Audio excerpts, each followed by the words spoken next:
Bonjour à tous, je suis heureux de vous retrouver pour cette dernière vidéo de la saison.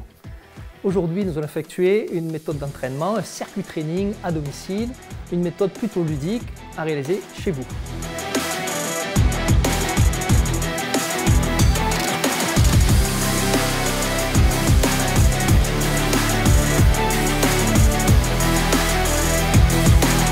Et pour cette vidéo, vous aurez besoin comme matériel d'une chaise, d'un coussin, d'un tapis, d'une serviette, d'une sangle et d'un ballon. Cette méthode d'entraînement, ce circuit training à la maison, consiste à enchaîner plusieurs exercices avec peu de temps de repos. Pour le premier exercice, vous avez besoin de votre chaise et on va effectuer le squat. On a déjà travaillé, souvenez-vous, cet exercice lors de notre première séance. Vous venez récupérer une sangle, vous positionnez à quelques centimètres de la chaise, pas trop loin, ici. Vous allez vous asseoir, placer correctement votre dos. Souvenez-vous, l'engagement du centre, périnée transverse. Premier exercice, je monte, je redescends. Aujourd'hui, pour une première séance, une vingtaine de secondes de travail suffisent largement comme exercice. Au bout de 20 secondes, effectuez une petite pause de 10 secondes et recommencez à nouveau 20 secondes sur cet exercice. Vérifiez surtout d'avoir un dos bien aligné. Ici, expirez dans la montée, inspirez dans la descente. Cet exercice avec sangle est relativement facile si vous manquez de force dans vos cuisses. Une deuxième variante un petit peu plus difficile, vous récupérez un coussin, même exercice avec un support un petit peu plus haut, mais sans sangle. Ici, de côté, même chose, je descends, j'inspire. Je souffle, je remonte. Pour la troisième option, vous pouvez tout simplement passer sur la chaise, sans sangle, sans coussin. Veuillez aligner bien les genoux. D'ailleurs, pour bien aligner, je vous propose de récupérer ici, moi personnellement j'ai un ballon, mais vous pouvez mettre un coussin assez gros. L'idée c'est de garder l'alignement des chevilles, des genoux et des hanches et de ne pas avoir les genoux qui bougent dans votre montée ici. Donc je calme mon ballon comme ceci. J'engage mon centre, périnée, transverse. J'expire, je me relève. J'inspire, je descends, je stabilise, j'engage mon centre. Quand j'engage au centre, je serre un peu dans mes genoux et je me relève. Et voilà pour ce premier exercice. On passe tout de suite au deuxième. Pour ce deuxième atelier, nous allons effectuer un gainage. Alors, j'ai mis une petite serviette pour plus de confort. Vous pouvez faire de même chez vous. Vous positionnez comme ceci, en appui sur vos mains. Et vous allez mettre vos épaules au-dessus de vos poignets. Ici. Ensuite, nous allons inspirer. Engager notre centre, périnée, faire une petite rétroversion du bassin grâce à l'engagement du bassin, ici, et ensuite vous allez pousser sur vos deux pieds de façon dynamique. Ici, évitez d'être cambré, évitez d'être trop haut, juste placez-vous. Tirez les talons vers l'arrière, dans le sol, repoussez le sol fermement avec vos mains, le menton, toujours le même principe, légèrement vers le sternum. Une fois que vous avez bien basculé votre bassin, vous tenez une vingtaine de secondes, ou plus si possible.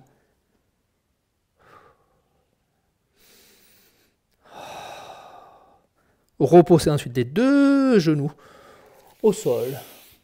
Il est important sur cet exercice de garder un engagement des muscles profonds ici. Lorsque vous allez respirer, vous ne devez pas lâcher votre transverse, mais plutôt avoir une respiration thoracique, claviculaire, comme nous avons appris en première séance. Je refais ici, je me place, je tonifie, je rétroverse, je pousse mes talons, je corrige ici mon menton, je respire plutôt par la voie thoracique et claviculaire.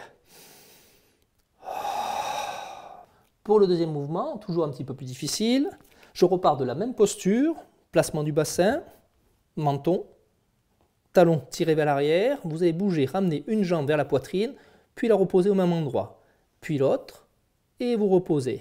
Au niveau de la respiration, je bouge, j'expire, j'inspire, je pose, j'expire, j'inspire, je stabilise. Regardez de face, il est important de ne pas naviguer ici au niveau des hanches. Je suis ici, je me place, là, une fois en position, je souffle, ma colonne ne bouge pas. Inspire, stabilise. Inspire, stabilise, souffle dans le mouvement. Aucune mobilité au niveau du bassin. C'est possible si vous engagez bien votre périnée et vos muscles profonds de vos abdominaux. Et voilà pour ce deuxième exercice. Passons maintenant au troisième et suivez-moi.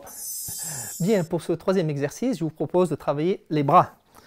Vous vous mettez comme ceci sur les genoux, toujours une petite serviette pour plus de confort. Je vais me placer ici au niveau du canapé et vérifier qu'il soit bien stable. Une fois bien positionné, vous allez descendre sur vos mains, souffler et remonter. J'inspire dans ma descente, je place correctement mon dos, menton, transverse engagé, le ventre. J'inspire, j'expire. Avec le plus de fluidité possible. Inspire, expire. Pareil, vous travaillez soit une vingtaine de secondes, soit une dizaine de mouvements.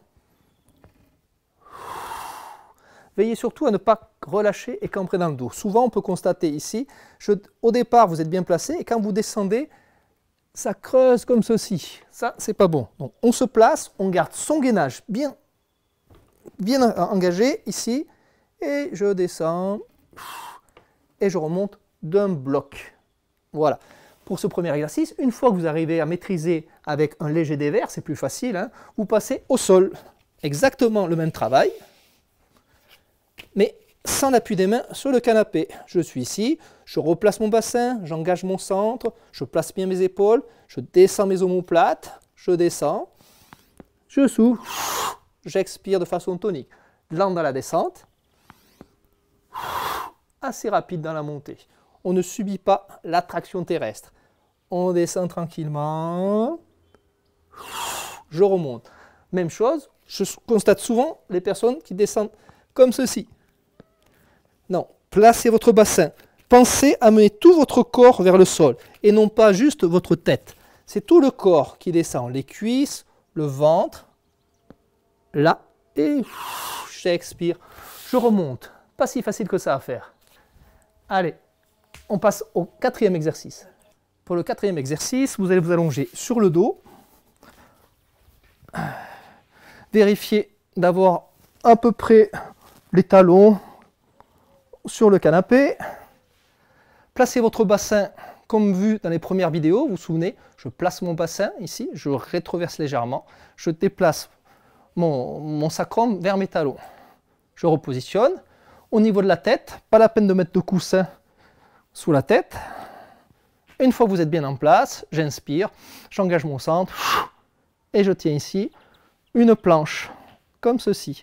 Les épaules sont basses, les épaules bien étirées. Vous restez une vingtaine de secondes dans la position, ou moins si ça devient trop difficile, ou plus si c'est trop facile. Je respire, respiration calme. Contraction ici, vous devez sentir derrière ça travaille les ischio-jambiers, les fessiers. Et ensuite vous reposez tout doucement au centre. Si vous trouvez l'exercice facile, vous pouvez faire une deuxième option. Tout simplement le même exercice, je place, je monte, sauf que je lève mes bras. Vous n'avez plus ici les bras pour vous stabiliser. Ici. Et pour la troisième option, vous pouvez effectuer des mouvements avec un bras, puis l'autre. J'inspire, j'expire, je stabilise. J'inspire, j'expire, je stabilise. Vous devez sentir vraiment toute la chaîne ici postérieure se tonifier et travailler. Et on repose tout doucement le dos au sol. Et bien pour ce dernier exercice, vous récupérez votre ballon, vous vous replacez un tout petit peu plus proche du canapé et cette fois-ci, au lieu de passer les jambes, vous venez placer les deux pieds sur le rebord. Souvenez-vous, l'écartement ici est respecté. Vous placez votre ballon ici entre les genoux. Vous pouvez faire le même exercice sans ballon, ce n'est pas un problème. Mais c'est un petit plus quand même. Même séquence, sauf que sur l'expiration, vous allez monter, presser votre ballon et engager l'intérieur des cuisses. L'arrière des cuisses, les fessiers, l'intérieur des cuisses, les abdominaux. Et je redescends. C'est un exercice finalement assez complet. Expire dans la montée. Inspire dans la descente. Je sens ici que ça chauffe pour moi personnellement derrière mes cuisses. Peut-être vous aussi. J'inspire. Allez, un petit dernier ensemble. Et je repose tout doucement au sol. Et voilà pour ce dernier exercice sur votre circuit training à faire à domicile. Cette séance de circuit training est une bonne façon de mettre en place tout ce que nous avons vu de façon dynamique dans les séances précédentes. En guise d'échauffement, je vous conseille d'effectuer la routine articulaire que nous avons vue sur la séance juste avant. J'espère que toutes ces vidéos vous ont plu. Pour ma part, j'ai pris un grand plaisir à les partager avec vous. Je vous souhaite un bel été et n'oubliez pas, avec de la persévérance et de la régularité, vous allez forcément progresser. Au revoir.